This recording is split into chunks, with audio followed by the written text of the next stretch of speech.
কয়েকদিন যাবৎ খুব অসুস্থ থাকায় ভিডিও বানাইতে পারতেছি না। আর ভাবতেছিলাম আসলেই কি আমি হুদাই ভিডিও বানাচ্ছি? কেউ কি আমার ভিডিও দেখে আমাকে আসলে কি ভালোবাসছে?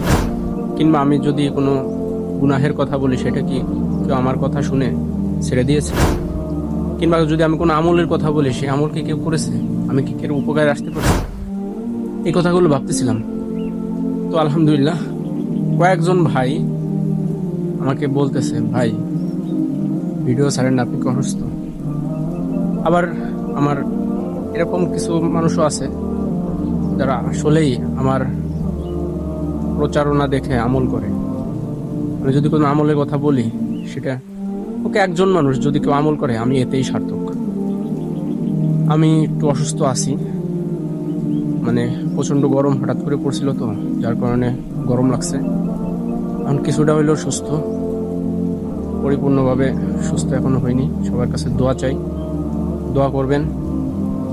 আর আপনারা কয়েকজন যে ভালোবাসার কথা বলছেন এতেই আমি অনেক সন্তুষ্ট। আল্লাহর কাছে শুকরিয়া আদায় করি যেন আমাকে এভাবে সুস্থ রাখে আর ভালো ভালো আমলের কথা আমার মুখ দিয়ে বের করে। আর আমরা যে গুনাহে লিপ্ত আছি এই গুনাহ থেকে সতর্ক করার জন্য আল্লাহ তাআলা যেন আমাকে তৌফিক দান করে। আর আমাকে যারা ভালোবাসেন অবশ্যই তারা কমেন্ট করে জানাবেন। আসসালামু আলাইকুম।